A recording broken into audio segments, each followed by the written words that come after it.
What's up, New York Giants episode of Big Blue Avenue. I'm your host, Tom Scavetta. An interesting week for me in the sports world. I'm a Giants fan. As you know, I'm also a Mets fan, Notre Dame fan. Not a good week to be me if you follow my sports teams. Definitely not. And what better way to celebrate it than come on here and talk about a 2-11 football team, but a fun 2-11 football team. That's right. It has been a fun year to follow best reasons.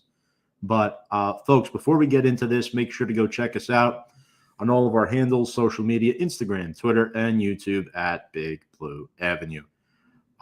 Week 14, our bye week. It was definitely an interesting one. We're definitely going to talk about that and some takeaways quickly here before we bring up our returning guest of the night, George Bristol from upstate New York. Excited to bring him on. I believe this is going to be his third time. So definitely a lot of fun. So the bye week was entertaining. The Giants fired another assistant coach. This soap opera we call, it's sort of like watching General Hospital. Bryan Cox has been fired, the assistant defensive line coach, and it is rumored he got fired over his reaction to airplane seating. How remarkable is that? Mike Kafka said in an interview yesterday that Bryan Cox, you'd have to ask him when it comes to why he got fired. The final straw apparently was the seating arrangement got changed on the flight home from the Patriots game when assistant coaches were moved from the front of the plane to the back. Again, modern day football. I don't know why they're taking airplanes from Boston, Massachusetts back to New Jersey. Doesn't make a whole lot of sense to me. But it is what it is. And the assistant coaches are moved from the front of the plane to the back of the plane. And Cox's reaction was the final straw. Again, assistant D-line coach, the Giants defense has not been able to stop the run for the past 2 to 3 years. So, you know what? Good riddance. Good riddance, 100%. Other news, the Giants, as of today, claim a wide receiver off waivers from the Tampa Bay Buccaneers, Ryan Miller. 2025 UDF or 2024 UDFA out of Furman. Ryan Miller this season played in 13 games with 3 starts for the Buccaneers, a team that was devastated with injuries at the wide receiver position. No Mike Evans and Chris Godwin for majority of the season. They waive Ryan Miller to make room for those guys returning. Miller on the year, 2 catches for 30 touchdown, and over his first 2 seasons, he scored 2 touchdowns. 25 years old, 6'2", 221. He's played in 25 career games with 6 starts, and also a good factor here, he has played 205 special team snaps in his career. I would totally cut Jalen Hyatt straight up for this guy. There's no reason to keep Hyatt around, in my opinion, but other moves that they have made to make clearance for this guy, among others, they released Ray McLeod and DB Miles Purchase from the practice squad, and they brought back Xavier Gibson, another practice squad receiver. And the interesting news of the week was they added a punter, Cameron Johnston, 33 years old, played in Buffalo this year for a couple of games. Spent his early stage of his career with the Philadelphia Eagles, then the Houston Texans as well. Jamie Gillen is dealing with an injury, so it'll be interesting to see who starts at punter for the Sunday. So what do you know? We have an injured kicker and an injured punter. That's the definition of this season. And the Giants also brought back a familiar face. They bring back defensive tackle Casey Rogers to the practice squad. If you follow Bobby Skinner and the Giants Nation show, you know Rogers was the first man out at pretty much all of the training camp sessions 2 off seasons ago. And also the Giants have designated 4 players to return from injured reserve: linebacker Darius Muasau, cornerback Art Green, wide receiver Bo Collins, and offensive lineman Josh Azudu. So that's pretty much where we're at as a football team right now. Folks, make sure to like this video, share with your friends. Definitely helps with the algorithm of the show, so we do appreciate that. And also feel free to drop a comment throughout. We would love to chat with you over the course of the evening. So let's get into our week 15 preview. The Giants hosting the Washington Commanders. Giants are somehow favored in this game by 2.5. Giants are 2-11. Commanders are 3-10. Giants have lost 7 games in a row. Commanders have lost 8 games in a row. So it's the final 4 games of the stretch this season. 3 of the final 4 Giants games will be played at MetLife Stadium. Now, without wasting any more time, let's bring up the man, the myth, the legend, George Bristol. Welcome back, George. How are you doing? How was your bye week? What's going on? Not much. How are you? I actually saw you on the bye week, but your brother's wedding, my best friend, had a great time in the city. Didn't watch much football for a change. It was kind of nice, actually. The Giants couldn't disappoint. That's about it. What about yourself? Yeah, not bad. Obviously, big weekend for our family. You know, the older brother got married. I wonder if he picked that weekend knowing. I don't know if he'll ever admit it to you, but you brought it up in your speech that Danny, and because the Giants were on a bye. Are you buying or selling that? Because I'll be honest with you, I don't even know the answer to that. I'm going to say probably not, but Yeah. the season's so bad anyway. I wouldn't hold up anything for a wedding. You know what I mean? Like, No. it would have to be a great season in the middle of, and even then you plan these things out so far ahead. I bet he didn't know. Yeah. There was a football table at the cocktail hour, by the way. Shout out to Dan the man. And Pops is saying hello. What's up, Dad? Good to see you, George. He probably did, Thomas. Maybe. But on a typical bye week,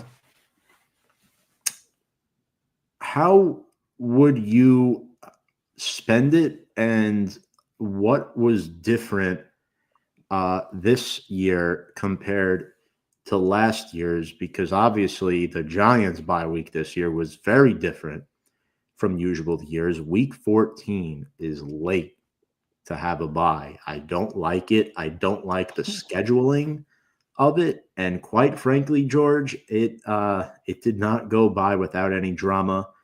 Another assistant coach got fired this past week. So all in all, did you separate yourself from the team this week outside of the wedding? Of course, like what went on this week different compared to previous seasons? Well, when the bye week is in week 14 and your schedule was as difficult as the Giants schedule was, which, not to bring this up, but it's a good segue. Why why have the hardest schedule given to this team and then a week 14 bye week? I mean, insanity. Like, compared to, let's say, the Patriots schedule, who in theory was a stronger team, weaker schedule, makes no sense.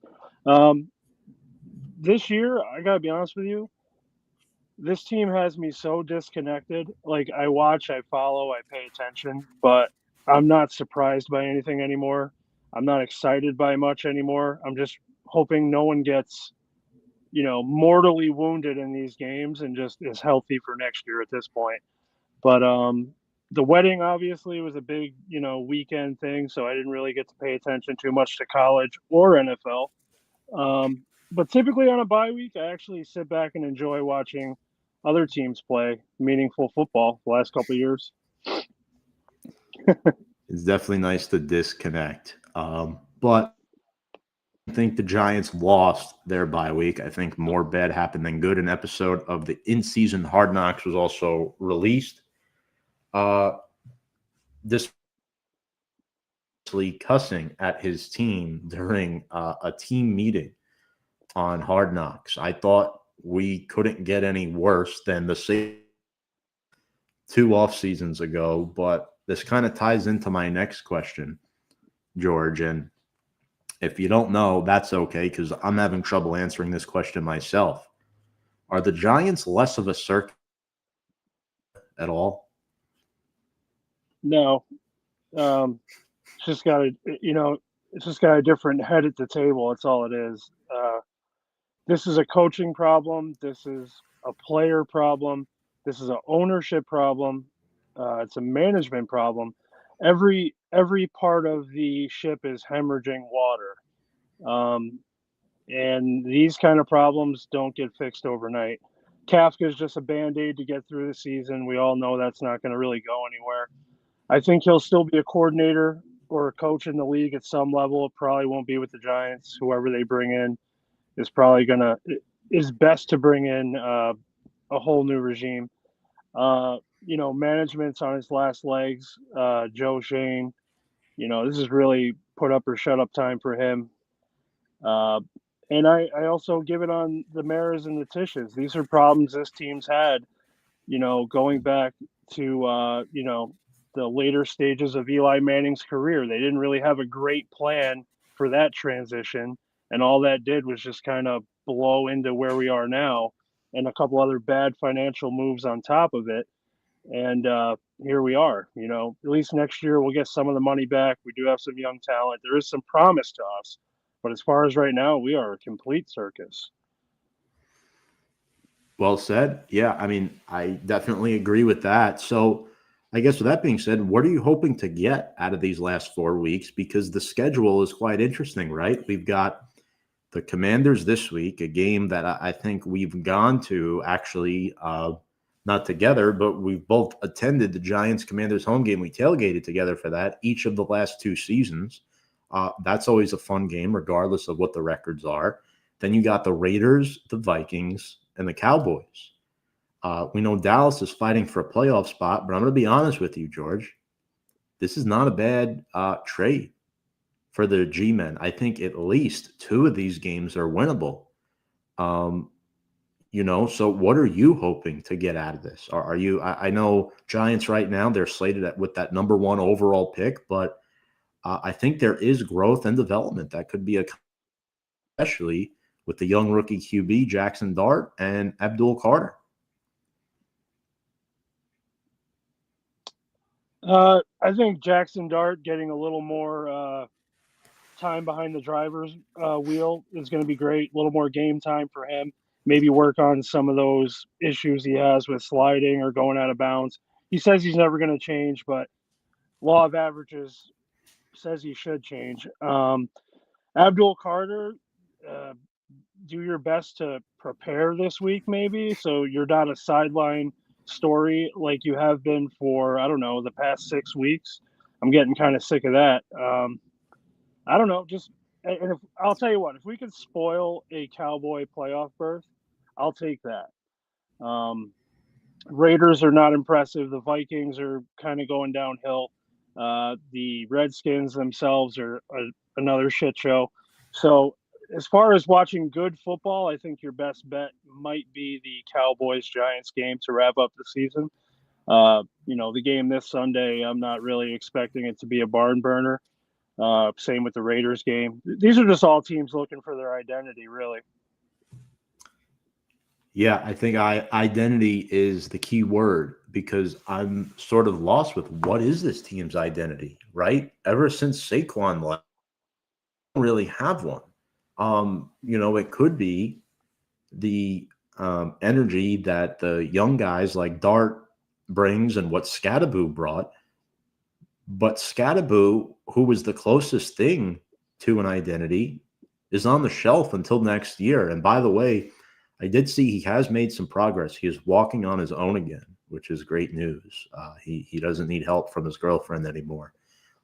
So that's excellent news. He was at the Rockefeller Christmas tree, sighting over the weekend. He's everywhere. He's fighting guys. He's everywhere. Yeah, he really is everywhere. And I think it's safe to say that he is the future of this Giants backfield. I know, Tracy and Singletary are sort of platooning right now, but, I definitely think that there is an identity that's being built, but they need Scadaboo to come. I don't think it's done with Dart alone. So I think we both handled that questioned well. Now, theoretically speaking, right? I mentioned before, Giants are number one. If these last 4 weeks go down the shitter and we win one or none of these games, what would you do if the team ended up with the top overall pick come April? Would you trade back? Would you sit there and pick? What would you do at this juncture? Well, a lot's going to happen between now and April as far as the players and their jockeying for, likelihood of where they're going to be picked or where they're supposed to be picked, I should say. I would probably trade back if we had the number one pick. I know there's a few teams that are going to be in need of a quarterback, and in theory, we are not. So if we can get any kind of trade, either involving money, players, picks, whatever, maybe go 2-for-1 in the first and then chase down a receiver and maybe a linebacker or something like that in the first or second round, or double or triple up in the second round. I think that pick will have some value more than us just drafting, the highest rated offensive lineman. I'm not going to play that game again. I'm sure there's plenty of teams, like I said, the Jets are going to be looking. There's plenty of teams that are going to want to move up a little bit from where they are, for sure. Is there any specific spot you'd want to trade back to, or is it sort of too soon to tell? Like what? I was trying to look at it earlier. It's kind of too hard to tell. I mean, I'm assuming there's going to be at least two quarterbacks in contention for top 3 picks. So I go to teams that desire quarterbacks. Those are guys who are going to most likely want to trade because they're not going to be available by the time they pick 4, 5, 6, 7, so on and so forth.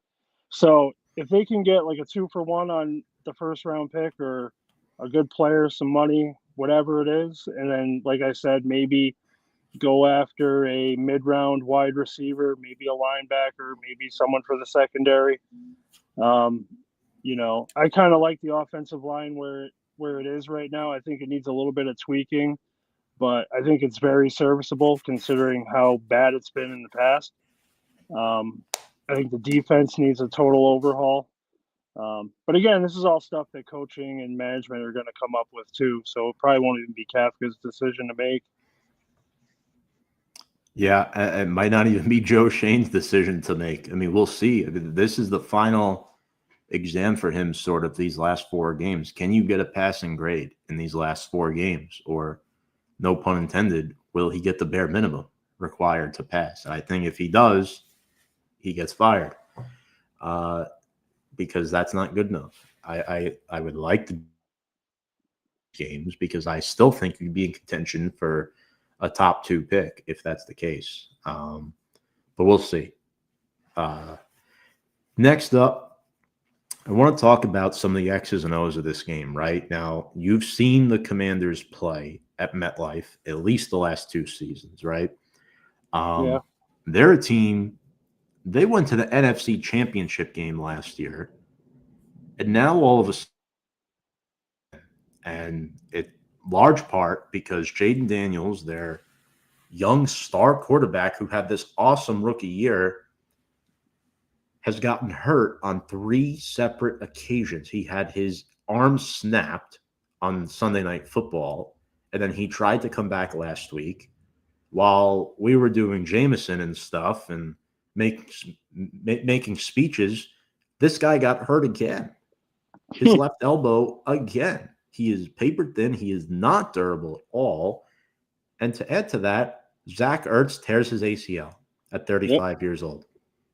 This team is in bad shape. I am not shocked at all that the Giants are favored in this game. And has gotten close to beating a lot of really good teams. And against this Commanders defense, they're giving up the 3rd most yards in the NFL. What is the key to exploiting that, quite frankly, that old, ailing defense? Yeah, it's just going to be protection up front, giving Jackson Dart time to move around, run around, extend his plays the way he does. Look for Theo Johnson, the big target. Look for Wandale in the slot, 7, 8, 9 catches, and then have 1 or 2 rainbows to everybody else, basically. I think this game's going to be close, though. I don't think the Giants come in there and just, run this team over by any stretch. The Giants are playing a terrible brand of football, and so are the Commanders. So I wouldn't be shocked if this is an ugly game. A lot of turnovers, couple of goofy plays as we have. Hopefully, we can kick a field goal this week of some sort. Um, but until the Giants stop a team in the fourth quarter, I really don't know how I can say, yeah, they're going to definitely win or definitely lose. I mean, the proof's in the pudding this season, how many games they blew in the fourth quarter, regardless who the opponent was. This should be, with that being said, this should be one of the easier games on the schedule to win. I mean, like you just said, the third most yards in the NFL. They have an older defense. The offense has a couple of good receivers, a running back room that's also decimated with injuries. Quarterback, we're on a backup, Marcus Mariota. He's serviceable. Um, I don't know. It's going to be NFC East football. That's what you get. You're going to get some skirmishes, some fights. You're going to get the usual NFC stuff. But other than that, I think both teams are just not very good. So I wouldn't be shocked if they cut away from this game at some point to keep showing highlights of something else. George's confidence, we could tell, is at an all-time high heading into this game. Well, how am I supposed to be? No, you're right. You know what I mean? You're right. These are two teams that just did not have the season go the way they expected to at all, especially the Commanders, because they were kind of built to be a playoff contender coming out of the NFC East. I mean, they were supposed to be like the wild card sweetheart team, and then injuries just kind of took over. They certainly took over, but I think we could beat this team. I get it. Mariota's one of the better backups in the league, but I truthfully think post-bye you get an extra week of rest. Trying to get to 1,000 yards this year. Tracy and Singletary. I know Tracy's a little banged up with the hip flexor, but he's expected to play. And then you got Singletary, who's a veteran back that could, their 1-2 punch of Rodriguez and Krosky Merritt. That'll be tough to outmatch. But I think we're going to see a much better game than 21-6, like we saw in week 1. I mean, that was disgusting. They couldn't stop Deebo Samuel, right? Russ started that game, obviously. And the Commanders, I mean, they outrushed the Giants 220-74, and then they outgained them 432-231. There's no way we get that game twice, especially with Jackson Dart at quarterback. My question is, how does the game plan change on defense when preparing for Marcus Mariota rather than Jaden Daniels? We know Mariota could move, but he's not going to run for 60, 70 yards like Jaden Daniels would. Excuse me. No, he's not. Mariota's a pretty smart quarterback, though. He's going to know his reads.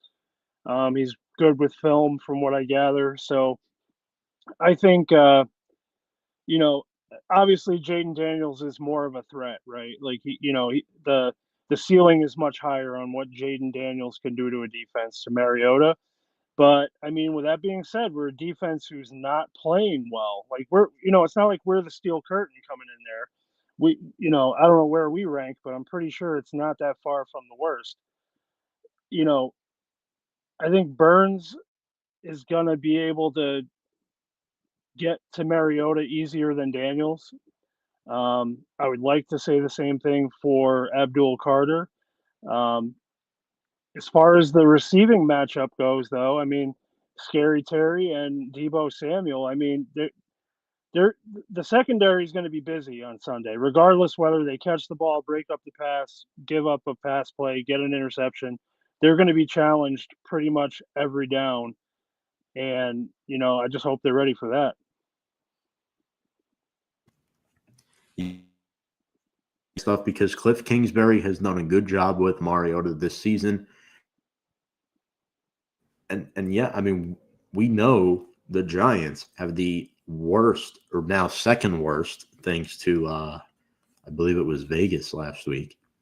Bottom 2 run defense.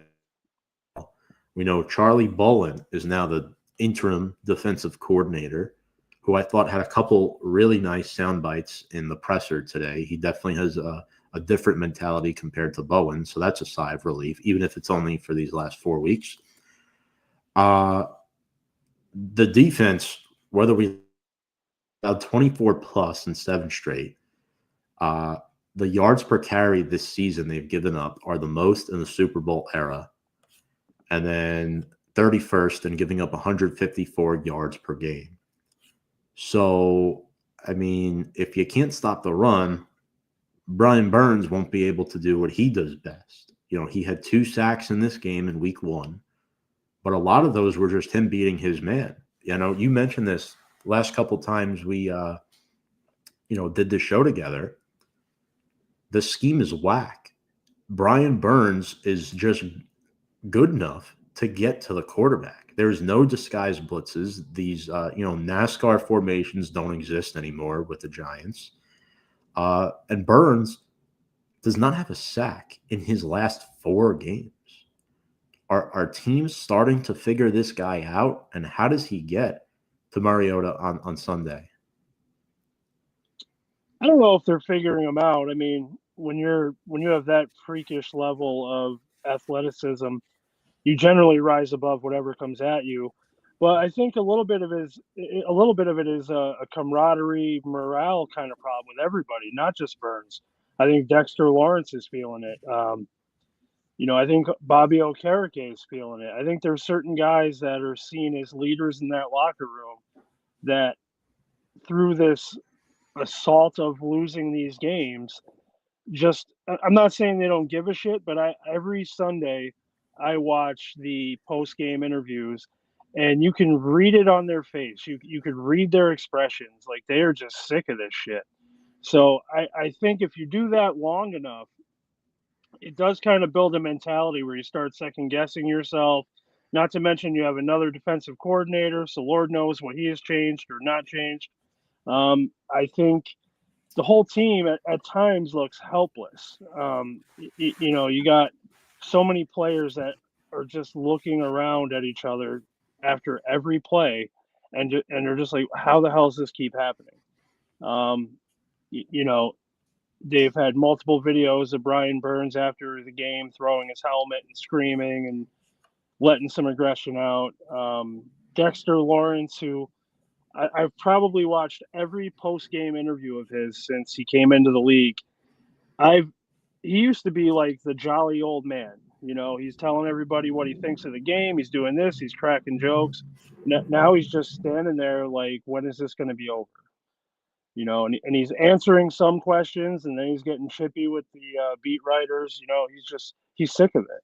And Abdul Carter, like, you have players calling you out, you have retired players calling you out, you have the whole WFAN, organization calling you out, Tiki Barber's calling you out, Giants Nation, Justin Pennick, we're calling him out. I don't know how many people he has to hear this from to understand he's wrong. He's been wrong. And I think Dable was just covering this shit up when he was still the coach. And for whatever reason, Kafka is like, no, I'm not jacking that. So now it's coming out more to the light. But these are a lot of, and I'm not even talking about the secondary yet, which from a teammate standpoint, I think is doing okay as a group, but they're just, sucking. So when you put this all in one big pot, this is what we get. Yeah. No, I think that's well said. I mean, Abdul Carter, there was a clip on Hard Knocks. I don't know if you saw it. This was totally fake, by the way. I mean, it was a real clip, but the takeaway was fake. They said he was sleeping on Hard Knocks. That was not the case. What they did was somebody screenshotted a candid of him going like this in a meeting, looking up at the ceiling, and they thought he was sleeping in the clip. And of course, people now, they take it and they run with this stuff. Unfortunately, this is what they do. They have to make news out of it. We know he's been sleeping through meetings this season, but an excuse for the guy. But I think better coaching will help repair him. Sometimes coaches make their players. Players have talent, but how far does talent get you if you don't put in the work, right? If you don't uh, give 110% in practice, you're not going to look like that all-pro player that Brian Burns is, or a Mac. You're not going to see those results on game day. So are you hitting the panic button on him, like as a potential bust, or are you just like waiting to see what happens next year under a new coaching staff? I'm leaning towards the latter right now. Like, I'm not freaking out, but I'm definitely a little if that makes sense. Like, I'm more towards panic, but I'm not pressing it just yet. I want to see what happens under a new coach and a new defensive scheme. No, I agree. I'm not panicking. I mean, I've been through this before with many first round busts, and at the end of the day, you really have no idea whether they're going to come and produce or blossom at their position as they age into the league and get used to the change of play. I mean, DeAndre Baker was supposed to be, you know, a great member of the defense, and I don't think he was in the league much longer than 2 years. Kadarius Toney as a wide receiver, that pick was terrible. If you didn't know he had personal problems in any of those pre-draft interviews, shame on you, because I could tell from my couch. I don't think Abdul Carter has that much of a negative as those guys do. He kind of came in as the fun-loving kid, Penn State, this defensive lineage, you know what I mean? Coming into a Giants defensive-minded organization. I want LT's number, blah, blah, blah, blah, blah. We all made fun of him for that. And, I feel like a lot of fans were just waiting for him to have that moment, right? Or have that game where we're like, oh, shit, this is the guy. He's the future of the defense. We're still waiting for it. And one thing I hate as a fan is the back page of the New York Post being something negative about a player on my team. You know what I mean? If we have a bad day on the field and you want to throw a couple jokes out there, I'm good with that. But when it's about preparation or sleeping or not showing up on time or, being lazy on the field, I hate that stuff. That's more of a mindset than something that can be taught or something that can be, removed. Sometimes that's a personality problem. He's young. He's got great guys around him. He has plenty of mentors on that defense. Excuse me. Between Okereke, Burns, maybe even Thibodeau, Dexter Lawrence. These are all guys that have kind of been through his position before, and hopefully they can guide him a little bit better. Yeah, and I think I'd be more concerned if a guy like Kayvon Thibodeau was getting results this season, because he's not getting results either. He's only got 2.5 sacks. Dexter Lawrence only has 1, I think, possibly even just a half. So for that reason, I'm not freaking out about Abdul Carter individually. I'm freaking out about the coaching and the actual scheme that they're running in. It is not. And I think there were tweaks Shane Bowen made this offseason that really tried to hammer in, oh, we want to be more focused on stop, but you don't have the personnel to do it, right? A lot of these guys, who we love, by the way, like a Micah McFadden or a Bobby Okereke, these guys were brought onto the team when Wink was still defensive coordinator. Micah McFadden, quarterback type of linebacker. He's a good player. He's not a superstar, though. We haven't had him all season long. We're in such bad shape. People are excited about Darius Muasau coming back. We were excited that 1 week where Demetrius Flanagan-Fowles was playing well. And if that's what we're excited about, that tells you everything you need to know about our personnel, and it falls on Joe Schoen. I thought his bye-week presser was a lot of chicken shit, to be honest with you. I mean, it's just it was all PR. That's all it was. There's a lot more negative going on that we don't know about, which is I'm kind of glad. that were on Hard Knocks during this season, because when I have time to sit there and watch this, I'm going to be laughing my ass off, because this is not a good look. I'm sick and tired of losing. And, if we want to attract a good coach, like, maybe a Chris Shula, a Mike Tomlin, or if he gets let go, guys like that, you might have to start over and get a new GM. Otherwise, those guys won't happen. They won't happen. And you want to see progress in these final 4 games, for sure. But enough about individual players. George, let's get into some players that we want to highlight before Sunday's game, guys that we think might have an impact. Obviously, the Giants ranked 14th in the NFL in yards of offense per season. So the offense as a whole has been a bright spot, right? They've scored points. They've played well against good teams. They put up 32 points on the Denver Broncos, and they still lost the game. No team has been able to put up 32 or more on Denver in a game this season. Think about that. How special is this offense? And I feel like there's a chance they could carry us to victory on a lot of similar issues that we do, except they're older and more experienced. They have the oldest roster in the NFL. So there's a lot of players on both sides that I think could have an impact on this game. And I think, one we do have to talk about is quarterback Jackson Dart, right? Our outside of the hits and stuff, I would give him an A, maybe an A- this season so far. I know he's 2, but there's been a lot of top tier competition, and he doesn't have weapons around him, right? That's who I'm watching. Are you watching him too? Who else do you think might have a key impact on this game? I think Jackson Dart is. I think the whole game offensively is going to rise or fall on Jackson Dart's play. If he could stay on the field the whole game is going to be part of it too.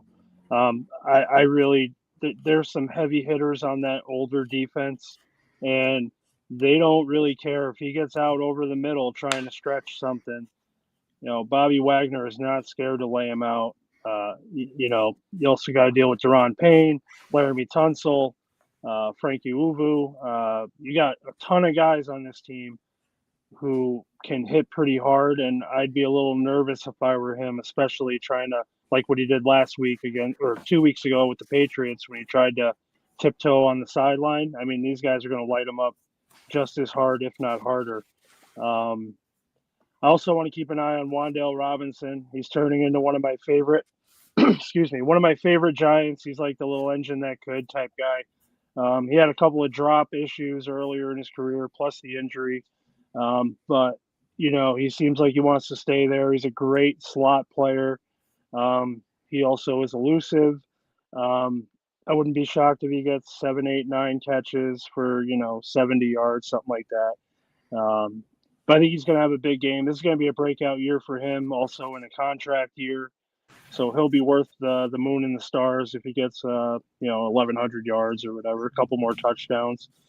Yeah, that's about it. Our run game, I'm not expecting anything crazy, just what we've been doing. The little committee getting 70, 80, 90 yards combined, maybe eke out a touchdown. That's what we've been doing. Am I wrong?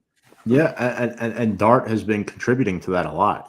Dart's been the leading rusher in quite a few of these games. He averages 34 rushing yards on the ground. And, I think the reason why I wanted to highlight him is because you remember something. The Giants didn't have Andrew Thomas in week 1 when these teams played last. And Russ was still able to move the ball a bit. They just couldn't score points. With Dart, they could actually score points, which is why I'm really looking at him in this game, plus his 18-4 touchdown to turnover ratio. And another guy who's really a rookie, but he's not on paper, J.J. McCarthy, right, for the Vikings. When they played Washington last week, McCarthy had 3 touchdown passes. 3. And this is a guy... And he's looked awful. Mm-hmm. Yeah.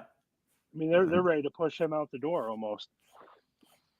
Yeah, and I think maybe it's injuries or something because before he had the injury this season, he looked pretty good in that Chicago game. But then other than that, it's more about Washington's defense than anything. You actually have a good quarterback that could make plays down the field to guys like Wandale, who leads the Giants receiving core by at least 350 yards. He's got 828 receiving yards on the year, 320 yards after catch as well. So, that's a guy that I'm looking at. See if, Mike Sanders still picks him up. And then if there's one guy on defense that I have to talk about, obviously Brian Burns is the guy going up against Laramie Tunsil. He had 2 sacks against them in week 1. I think he gets back on track, gets another sack this week. By the way, despite not getting a sack in each of the last 4 weeks, he is still second in the NFL in sacks. So it speaks volumes about how good of a player he is. But what about Washington, George? What players for them are you keeping an eye on? You just mentioned him, probably Mikey Sanders-Drill. He's pretty good at breaking up the pass, interceptions, good coverage. Something I would like to see in some players that wear blue on Sunday, but I don't know who he'll take. I don't know if he'll take Wandale or not. He'll probably take the go routes up the seam, but he might just stay on Wandale. Depends what the Giants do. If they might look more tight end, running back kind of thing early, and then try to set up, the longer routes with the receivers and see who they pick up. I have no doubt Wagner's going to be all over Johnson, though. Match made in heaven, 2 bigger, slower, players. But yeah, Bobby Wagner, the Commanders, they were late releasing the injury report today, so I couldn't get it in my notes before the show. But I know Wagner did not practice on Wednesday with a knee, but he's played through it. But you never know when you got a 35-year-old linebacker. So I'm not 100% sure if he's going to be a full go, but I do expect him to play. You kind of brought up Frankie Louvu as well. That's a guy that I like for them, another good tackle machine. Deron Payne has been there for almost an eternity at this point. There's so many good players, right? I mean, that have played for both of these franchises. Like, look at Jesse Armstead is a perfect example, right? Back in your day, you grew up watching him. Yeah. He was always a player to watch in these games, right? He always played well, it seemed, against Washington. I feel like we don't have that guy that dominates this series. In fact, the one player we did have was Daniel Jones, who dominated Washington. He always played well against Washington. So, well, I think guys step up against these division rivals. We could all be the whole division could not have one win, and we will play each other to the death. That's one thing about the NFC East that you don't see in every other division. That's one thing I would say, that these games are always good just for that fact. They get chippy. Whether it's a blowout, it gets chippy. When it's a tight game, it gets chippy. Carl Banks also played for the Redskins for a little bit. He did. He's probably not proud of that, but I think he played for the Browns too for a little bit towards the end. That I did not know. I'm pretty sure he did. I'm almost positive. A lot of guys. Bavaro left town. Where he went. He was an Eagle for a little bit at the end of his career. Oh, yeah. Mm-hmm. They follow the dollar. Don't let them fool you. They follow the dollar. I don't think Lawrence Taylor would have donned another jersey, but most of the guys will follow the dollar. What was crazy was Banks and Bavaro also both played for the Browns. Right. After the Giants. I know Banks had that 1 year with the Redskins, and then Bavaro, Eagles and Browns, I think. Yeah. And then for Banks, it was Redskins, Browns. So, yeah, that's crazy. And then you look at some of the more recent guys like David Mayo, who else? Nick Gates.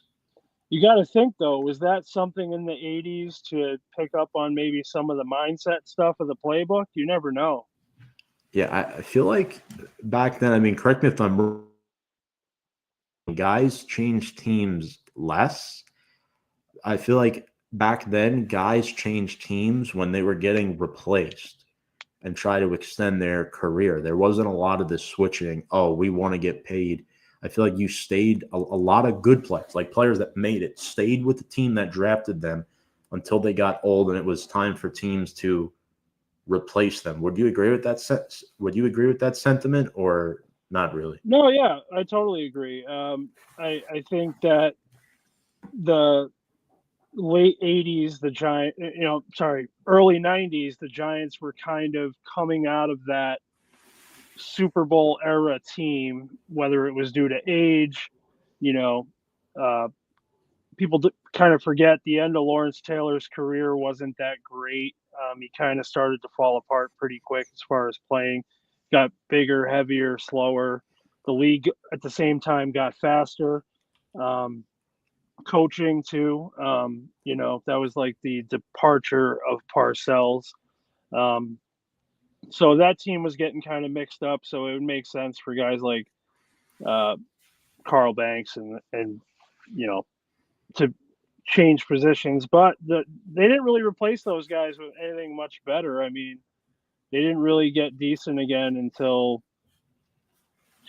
the late 90s. So they were kind of fumbling through that era as well. Before we get to stealing a player and going over our predictions, there's two more guys for Washington I want to point out, and I'm surprised I haven't brought them. Either one of us have brought him up yet. Von Miller is still on the commies. In fact, he leads them in sacks this season with 6. So you have Durance Armstrong with 5.5, Jacob Martin with 4.5. But Von Miller played with Buffalo last year, spent most of his career with Denver. This is a guy who can get to the quarterback. Him against Andrew Thomas or Jermaine Illuminor should be a lot of fun. I'm happy for him that he's still going, but that speaks to the age of his defense. And then on offense, one other guy that I think will have a real impact on this game is Deebo Samuel. He played really well the last time these guys played. 7 catches for 77 yards in week 1. And I think he's going to have to do something like that again because one other issue the Commanders have had this year is their penalty situation. They had 12 penalties against us in week 1, and they have not slowed down at all. They're top 3 in the NFL in flags this year. So I expect this to be a very dirty, flag-filled, low-scoring game. I think at best we get to low 20s in this game. I don't see it going past that. Do you see it going past that? I don't see it. It's going to be an ugly game. You're not going to get the game of the year. You're not going to get a game we're going to talk about for the next 10 years. I don't think. I mean, I could be dead wrong, but I think it's going to be just a good NFC East battle. You're going to, like I said, you're going to see the chippiness. You're going to see the late hits. You're going to see some questionable stuff. But you're also going to see a lot of flags. You're going to see some interceptions. You're going to see some drop passes. You might even see a kicker fall down or something. You never know. It's too. No, I mean it's 2 clown shows coming to the circus. You know what I mean? Like we're just going to see who's slightly better than the other one that day. That's just what I think. And then some injury news here. The Commies get Sam Cosmi back at right guard, who missed early on in the season. And then defense too. That's another old guy I forgot about. And oh my God, Antonio Hamilton Sr. is their starting left cornerback right now. Antonio Hamilton Sr. played for the Giants in 2018 and 2019. Wow. Completely forgot about it. A quick comment here from Goofball saying, "What's up? The greatest mustaches amongst Giants content creators." Rob and Drew. I mean, Drew and Rob, you guys are up there too. You guys have mustaches too? I'm pretty sure you do. I know Drew is from Florida, but you guys got some good facial hair too. You don't see it as much anymore, George. No, like that look that you have right there, right? Like I kind of have like the goatee look. You got like the curvy one. You got the cool one. Well, I didn't really want this. My job deemed this is what is acceptable again. So for a while, we were allowed to have beards, and then they changed it. So I couldn't go pure baby face. So this is where we end up with. I see. That's what Drew's we used got to the be able full to on have. beard. We used to be able to have the full on beards, but now we can't. The way nature intended. Yeah. Um, what are you, a state trooper? Job required? LOL. Yeah. State law enforcement, but not a trooper. I'll leave it at that. I don't know if you're allowed to talk too much about that, but yeah, no, thank you for the comments, goofballs. Definitely like talking with you guys. Yeah, George, who are you stealing from Washington and putting on the Giants? Probably Mikey Sandstro. We need a physical physical cornerback who doesn't have the penalty discipline of Drew Phillips. And that's what I love this secondary, like on paper. It's just it's not working in practice. Does that make any sense? For the Giants, right? Yeah. I love Tyler Newman. I don't like Deontay Banks, but I like Drew Phillips. Dane Belton, I think, is great coming off the bench. I like the mix they have. It's just not working. And I think Banks is a big part of that. Like, you got to remember, in theory, they drafted Banks to be the starting cornerback at this point. Cordell Flott shouldn't be outshining Deontay Banks on paper. But that's where we are. Yeah, 100%. For me, I think a guy like Sandstro coming into the Giants team takes over that CB1 spot. Physical brand of play, breaks stuff up. I mean, he's not perfect. Nobody is, but that's who I would trade for. Or pair him with Flott and Adebo. I think that would be good stuff there. For me, I'm gonna go with. Oh man, you know what? I'm gonna go with Jake Moody, the kicker. To be honest with you, I don't trust Koo. It's a divisional game. This game could very 3 points, and say what you want about Moody. I know he's a journeyman. Moody does not miss from within 40 yards. This guy is pretty automatic. So he's played for 2 teams this season, the Bears and the Commies. Within 40 yards this season, he is 7 for 7 within 40 yards this year. Younghoe Koo can't stay the same. Jude McAtomney can't stay the same. Graham Gano can't even say the same. So I'm going to go with Jake Moody here. I know that's kind of like it makes sense. A cop-out pick. Like you want somebody. Not really, no. Our kicking's been awful. Our holding's been awful. Our punting's been awful. Like the whole thing's been awful. All in all, I'm trying to think back, George. Like how many games this year were decided by kicking? Like how many losses we have were decided by, and you can't just blame it on that, right? I mean, the team collapsed in Denver as a whole, but if McAtomney makes just one of those extra points, at worst, we're in overtime. But you can't put the carriage before the horse. The reason we have to go with McAtomney and Younghoe Koo and whoever else we're going to need to patch through this year is because we stayed with a guy like Graham Gano who had obvious injury problems and was aging. We should have moved away from Gano 2 years ago. Or at least have the plan to do it. But we gave him I don't want to say benefit of the doubt, but we gave him we like him. He's a nice guy. When he's real good, he's good. But we didn't respect the fact that he was declining. And then on top of that, his injuries were mounting in multiple places of his body. It's not a returning injury. It's just over and over again, different injuries. And that's what puts you in this position of finding all these guys that other teams are cutting or not giving an opportunity because it's Tuesday and you need a guy to fly on Friday. And it's been going on for 3 years. Yeah. 3 years. That's a It's not a management one-off problem. thing. It's not a one-off thing anymore. Mm-hmm. There's another reason why Joe Shane should get fired, no? 100%. It's frustrating. I love talking about this team, but I hate it at the same time. It's a privilege, though. I'll tell you that. Before we get into our game predictions, want to say Gunnar Olszewski has made some progress. He is trying to clear the strict concussion protocol process. He would have missed last week's game if the Giants did have a game. At this time, he's not cleared it yet. If he does not, expect Deontay Banks back there with Devin Singletary returning kicks.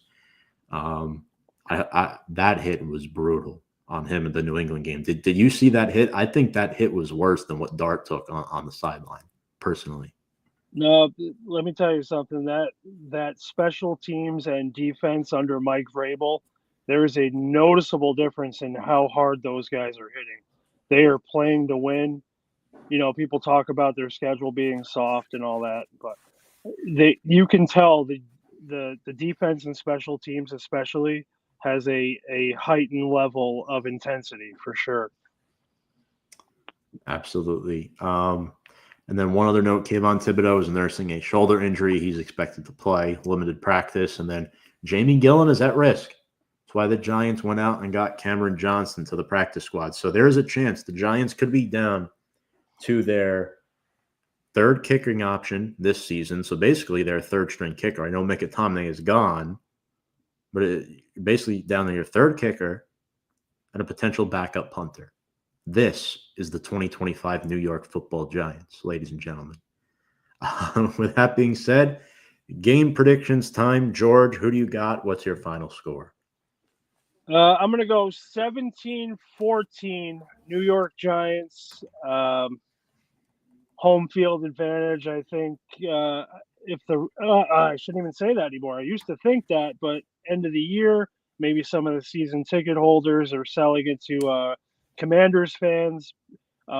Every game I've been to at MetLife the last 2 years, it seems like it's a 50-50 split in the house or close to that. But I do think the Giants will prevail. This is probably the game they should win out of the remaining games. 17-14 Giants up. Last time a Giants player said that on the sideline, it turned out to be some great fortune and foreshadowing. So, George, maybe you have the Michael Strahan touch in your brain tonight. For me, I went back and forth on this. Ultimately, obviously I'm biased, but the Giants own this rivalry. Washington's not good this year. They're not sweeping the Giants this season, especially with a healthy Jackson Dart at quarterback. So give me the Giants. I'm gonna go final score of 22 to 17 Giants. I think what the Giants do is they wind up going for two on one of those touchdowns. So we'll see. We'll see what happens on Sunday, George. It's going to be an interesting game. I'll be watching it. I mean, it's basically the toilet bowl, right? Remember 2019? We had that tight end we had, Caden Smith, scored a touchdown that helped Washington get Chase Young in the draft. 19 and 20. There was a lot of teams that were obviously trying to tank. Sure. Yeah, man, that was so long ago. And wasn't Ryan Fitzpatrick on the Dolphins? He was on the Dolphins, and they pretty much told him don't do anything to win a game. Yep, that was 2019. Tanking for Tua. Well, they should have tanked They should have tanked for Justin Herbert. I'll tell you that much. What a world we live in. Phillip Rivers is back. Like, We could sit here and talk about that too. I don't want to keep, but No, you're good. man, just quick footnote on how historic this week of NFL football could really be. A 2004 draftee. By the way, did you know he's a grandfather? He's a grandfather at 44. Mm-hmm. Playing, potentially. But if he gets picked up to an active roster, his clock for Hall of Fame eligibility resets. I don't know if that's in his head or not, because he's probably not a first ballot anyway. No, if Eli wasn't, he's definitely not. Right. So I think that would back him up another 5 years waiting for eligibility. I don't know if that comes into his mind or not, but my theory on that, and then we'll sign off.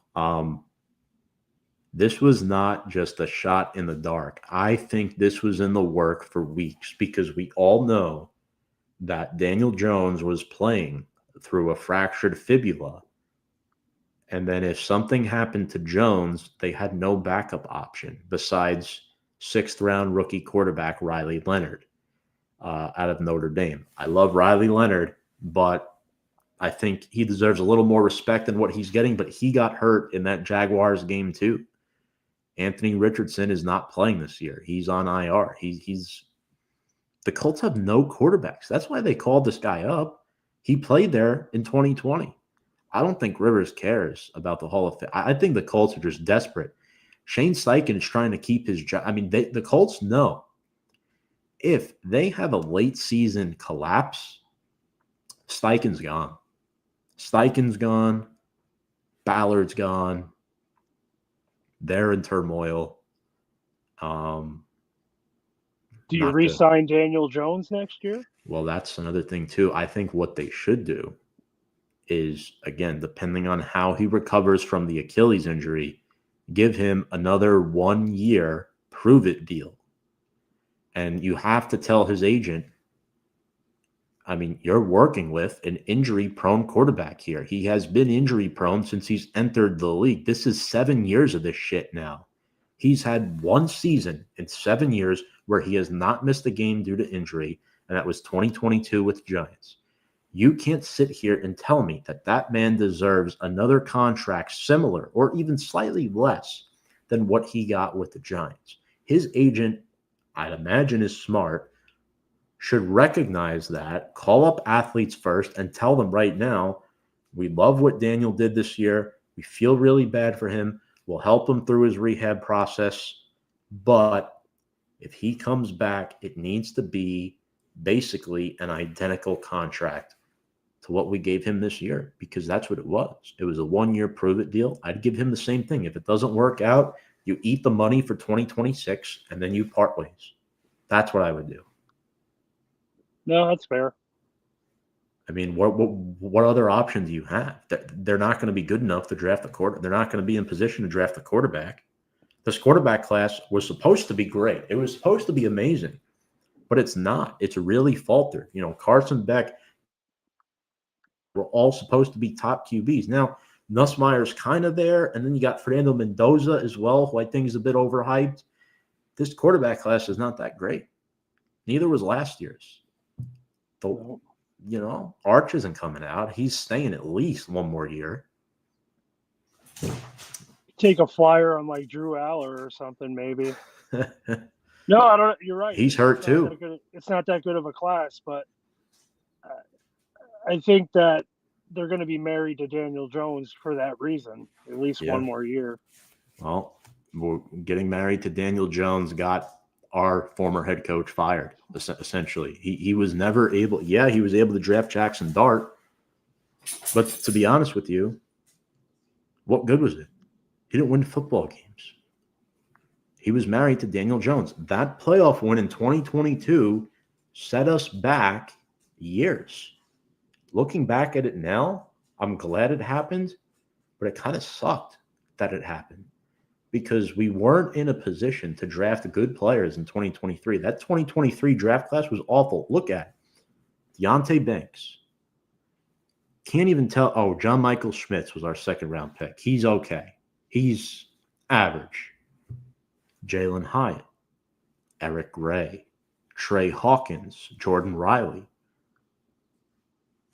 Are you confident in those guys, George? Some of them aren't even No, on the team anymore. no. Eric Gray's barely on the team. He was injured too, on top of that. But no, that was a terrible draft in 23. And they moved up for Hyatt, which you're basically making him a healthy scratch this whole year. I get that nobody really wants him, but they could have just cut him, pay him, whatever it is. They moved up for Banks, too, by one spot. He had a great rookie year, though. He did, because he fit what Wink wanted to run. Again, here we go. Here comes Shane Bowen. He doesn't fit anymore. And if Banks was a good football player, he would have adapted to that scheme. You can't be a one-scheme player in the NFL. You have to have versatility if you're going to make it. And that's what made players like Michael Strahan so great for the Giants, the Jesse Armsteads of the world. They were able to play regardless of who the defensive coordinator was, right? If it was, I think we had Tim Lewis back in the day, Steve Spagnuolo, John Fox. These guys were, they adapted over time. Bill Sheridan. Oh, my God. Remember him? Not a lot of these guys were household names. I think, John Fox and Steve Spagnuolo were really our best two of that generation. And these guys are able to adapt over time. These modern players, a lot of them come out of school now, and they're not equipped. Why? Because of NIL. These schools care more about wins than actually developing talent. And all the players want is their money at the end of the day. And we're sitting here now trying to pull our hair out asking, why are these guys so bad? NIL is the worst thing to happen in college football. All they did was come up with a legal way to do stuff they were doing anyway. Let's face it. They were sick of the scandals. They were sick of the watchdog committees, and they just said, nope, we're going to pay them. That's what they want. Some schools pay these guys a ton, and they come into the league as a rookie with $40,000 chains on. That used to never happen. Prior to NIL, the only player in my lifetime that I remember seeing look like he was a millionaire when he first got drafted was Deion Sanders. Outside of him, everyone else looked like they rented a suit and they were happy to be there. And then when they got to the team, that's when they had to improve to stay on the team to make that money. Because rookie deals used to be terrible. I mean, real terrible. Yeah. I completely Even when agree. Victor Cruz played, when Victor Cruz got that first rookie sign-on, he wasn't making anything. You know why? Because he embodied what hard work, dedication, and his work ethic were all second to none. He was a UDFA out of UMass, one of the worst college football programs in the country. Victor Cruz was not supposed to make it to the NFL. The fact that Cruz led the season, just led the league in receiving yards, just one season, that is a true underdog story. And nowadays, you don't see that anymore. Sure, Puka Nacua was a diamond in the rough. But nowadays, it's like, what are we doing with college football? And it's ruining the pros, too. College is becoming the pros. And the transfer portal. Every year. Jackson Dart transferred, too. He was at USC. Everybody does. Scadaboo's a little different because he went to junior college. He went to Sacramento State. That was community school. And he moved up to Arizona State. Like, that makes sense, right? You play 2 years at community college. You get your body in good shape. And then you elevate to Division I. Right. Now you got these guys switching teams all the time, and it just drives me insane. I respect guys like the Eli Mannings of the world, right? The Arch, I know Arch is an NIL guy, but he's going to stay at Texas his whole time. He's not transferring. I respect guys that stick it out through 4 years, wait their turn, develop, play well, and move on to the pros. you see more success stories in the NFL with those guys than you do all these other transfer guys. 100%. Call me a 30-year-old boomer, but that's what it is at the end of the day. I get it. George gets it.